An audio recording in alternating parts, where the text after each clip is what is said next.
আসসালামু আলাইকুম রহমতুল্লাহ। 22 ডিসেম্বর 23 বিএনপির চলমান অবস্থানের পক্ষে সুখবর, অন্যদিকে কঠিন বার্তা পাচ্ছে সরকার। জাতিসংঘের অবস্থান অপরিবর্তিত। জাতিসংঘ সাফ জানিয়ে দিয়েছে নির্বাচন নিয়ে জাতিসংঘ নির্বাচনের পর 7 জানুয়ারির পর কথা বলবে। এর মানে জাতিসংঘের কাছে কঠিন পরীক্ষা এখন সরকার। পরীক্ষার অ্যাসেসমেন্ট রেজাল্ট জাতিসংঘ 7 জানুয়ারির পর দিবে। এটা সরকারের জন্য একটা কঠিন বার্তা। জাতিসংঘের আগের অবস্থান কি? আগের অবস্থান হচ্ছে আওয়ামী লীগ যেটা মনে করে জাতিসংঘকে শত্রু মনে করে, জাতিসংঘে ভুল তথ্যের ভিত্তিতে কথা বলেছে এটা মনে করে, জাতিসংঘের কার্যকারিতা নেই, জাতিসংঘ এক পেশে আচরণ করছে, জাতিসংঘ ব্যর্থ। এটা হচ্ছে আওয়ামী লীগের অবস্থান। এর মানে জাতিসংঘের আগের অবস্থান অনুযায়ী আওয়ামী লীগ তাদেরকে জাতিসংঘকে নিজেদের প্রতিপক্ষ মনে করে। তাহলে সর্বশেষ যে খবর, বাংলাদেশ ইস্যুতে অবস্থান অপরিবর্তিত জাতিসংঘের। অবস্থান অপরিবর্তিত থাকা মানে কি? আওয়ামী লীগ আগে যেরকম জাতিসংঘকে প্রতিপক্ষ মনে করতো এখনও সেরকম প্রতিপক্ষ মনে করছে। জাতিসংঘের বিবৃতির প্রতিবাদও জানিয়েছে সরকার। তাহলে বুঝতে পারছেন জাতিসংঘের অবস্থান কি। এবং এই যে জাতিসংঘের অপরিবর্তিত অবস্থান, যে অবস্থানকে আওয়ামী লীগ শত্রু মনে করে, সেটা বিএনপির জন্য নিঃসন্দেহে একটা সুখবর।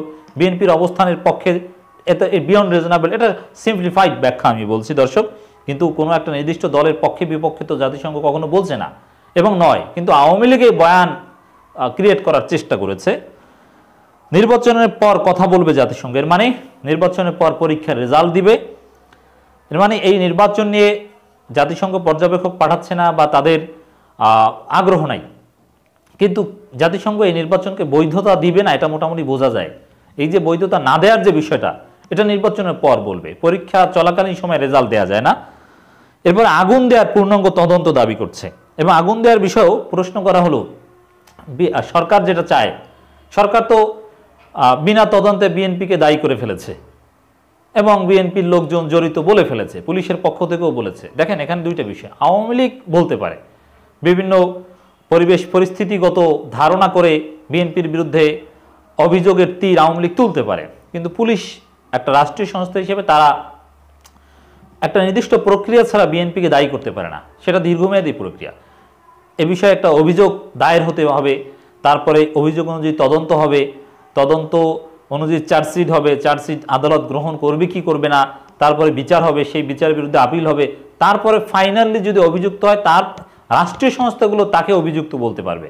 পলিটিক্যাল রেটরিক এটা পলিটিক্যাল পার্টিগুলো বলতে পারে, কিন্তু রাষ্ট্রীয় সংস্থা বলতে পারে না। কিন্তু আমরা দেখতে পাচ্ছি বিএনপিকে দায়ী করা হচ্ছে।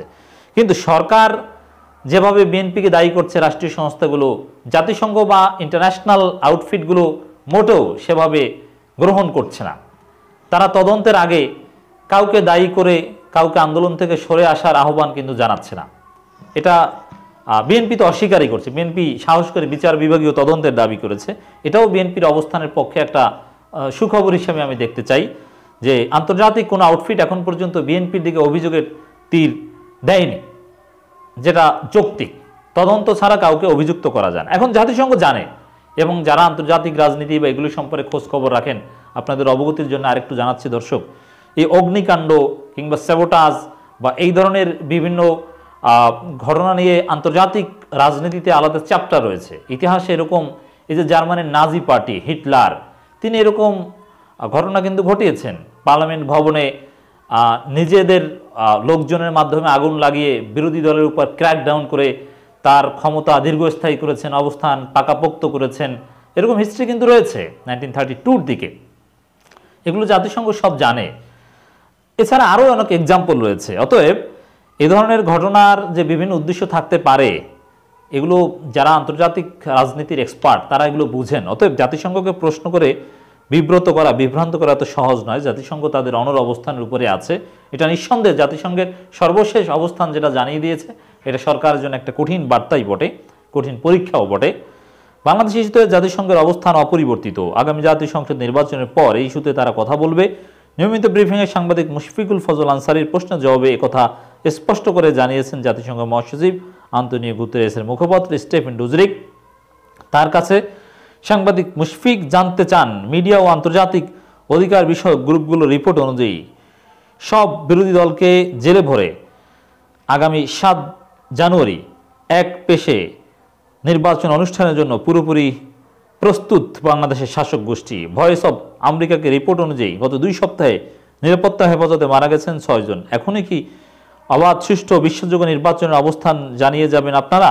জনগণ খুব আগ্রহ নিয়ে আছে আন্তর্জাতিক সম্প্রদায় গণতন্ত্র মানবাধিকার জন্য কি পদক্ষেপ। এই প্রশ্ন জবাবে স্টিফেন ডুজারিক বলেন, মুশফিক, আমি আপনাকে এমন প্রশ্ন উত্তর আগেও দিয়েছি। আপনি আমার আগের উত্তরে কিছুটা অংশ উপস্থাপন করেছেন। সেটা হলো আমরা অবাধ সুষ্ঠু নির্বাচন আহ্বান জানাই। এর মানে যে নির্বাচন চলছে এ বিষয়ে তো আর এখন আর আহ্বান জানানোর সুযোগ নেই, এটা তো প্রায় হয়েই গেছে, প্রচারণা চলছে। এর মানে এই নির্বাচন না, জাতিসংঘ অবাধ সুষ্ঠু নির্বাচন আহ্বান জানাচ্ছে। দেখেছেন, এই নির্বাচন বৈধতা দেওয়ার কোনো সম্ভাবনা নেই এবং পরীক্ষায় ফেল করবে নিশ্চিত সরকার। যেখানেই কোনো রকম ভয় বিক্তিমুক্ত পরিবেশ জনগণ অবাধ ভোট দিতে পারেন, সেই পরিবেশটা এখন আর নেই। স্পষ্টতই তারা সেই দাবি করে আসছেন এবং সাফ তাদের অবস্থানের কথা জানিয়ে দিচ্ছেন। নির্বাচনের পরে আমাদের কিছু বলার থাকতে পারে, কিন্তু এখন আমাদের অবস্থান অপরিবর্তিত। মানে পরীক্ষার রেজাল্ট দেবে নির্বাচনের পর। দস্তগীর জাহাঙ্গীর নামে অন্য একজন সাংবাদিক সম্প্রতি বাসে আগুন, 19 ডিসেম্বর ট্রেনে আগুন দেওয়ার ইস্যুতে প্রশ্ন করেন, মুখপত্রের কাছে জাতিসংঘের অবস্থান জানতে চান। তাতেও কিন্তু জাতিসংঘ যেটা বলেন, এই ভয়াবহ আগুনে যারা প্রাণ হারিয়েছেন তাদের প্রতি আমরা সমবেদনা জানাচ্ছি। আশা করি বাংলাদেশের ক্ষমতাসীন কর্তৃপক্ষ বিষয়টি পূর্ণাঙ্গ তদন্ত করে এর উৎস চিহ্নিত করবে এবং দায়ীদের বিচারের মুখোমুখি করবে। দেখেন, প্রশ্নকর্তার উদ্দেশ্য ছিল হয়তোবা যে এই বিষয়ে বিএনপিকে দায়ী করা, যেহেতু বিএনপির আন্দোলন, যাতে এই ধরনের আন্দোলন থেকে ফিরে আসে এরকম একটা কমন একটা কথা যেন জাতিসংঘ বলে, তাহলে সরকার খুব গুরুত্বের সাথে সেটা প্রচার করতে পারবে। কিন্তু না, সেই সুযোগ দেয়নি, তদন্তের আহ্বান করেছে। তদন্ত ছাড়া সরকার যেভাবে বিএনপিকে দায়ী করছে, সরকারের সুরে কিন্তু আন্তর্জাতিক কোনো আইএনজিও হোক, আইজিওস হোক, অথবা কোনো এনজিওস হোক, মানবাধিকার সংস্থা, কিংবা অথবা একেবারে সরাসরি কোনো গভর্নমেন্ট যেমন যুক্তরাষ্ট্র, কেউই কিন্তু সরকারের সুরে বিএনপিকে দায়ী করছে না। এটা বিএনপির অবস্থানের পক্ষে এটা একটা সুখবরই বটে, সরকারের জন্য একটা পরীক্ষা, জাতিসংঘের সাব বার্তা। দর্শক, দেশের ভিতরে সরকার বিভিন্নভাবে তাদের যে কৌশলগুলো সেগুলো সফল হচ্ছে। বিএনপির বিরুদ্ধে সব ধরনের প্রোপাগান্ডা চলছে, তাদেরকে অভিযুক্ত করা চলছে, তাদের বিরুদ্ধে রায় চলছে এবং তাদের আন্দোলনকে অকার্য করার জন্য যত আয়োজন দেশের ভিতরে কিন্তু সরকার করতে পারছে। এবং যারা বিএনপি সমর্থক তারাও কিন্তু আন্দোলনে শরিক হচ্ছে না বা আন্দোলনে সাড়া দিচ্ছে না। বিএনপি সমর্থকদের মাধ্যমেই বিএনপি তাদের যে আহ্বান সেটা কার্যকর করতে পারছে না। সরকার সব বন্দোবস্ত করতে সক্ষম হয়েছে, কোনো সন্দেহ নেই, এক্ষেত্রে সরকার চরম সফল। এমনকি নির্বাচন নির্বিঘ্নে করতে পারছে। নির্বাচনের নির্বিঘ্নে হবে, বিএনপি জামাত বা কেউ মোটেও বাধা দিতে পারবে না, বাধা দিতে তারা যাবেও না, জাস্ট জনগণকে আহ্বান জানাতে পারবে, দ্যাটস ইট। তারপরও মোটামুটি অনেকগুলো আসনে যথেষ্ট সংখ্যক ভোটার উপস্থিত হবে, এটাও ঠিক, সরকার উপস্থিত হতে বাধ্য করবে।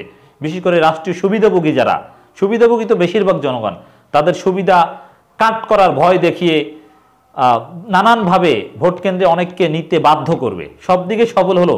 আন্তর্জাতিক বৈধতা পাওয়ার ক্ষেত্রে সরকার এখন পর্যন্ত বড় ধরনের ব্যর্থতার মধ্যে আছে এবং এই সফলতা, এই পরীক্ষায় সরকার পাশ করবে না। এখন পর্যন্ত যে তথ্যগুলো দিলাম তাতে সেটাই প্রমাণিত হয়।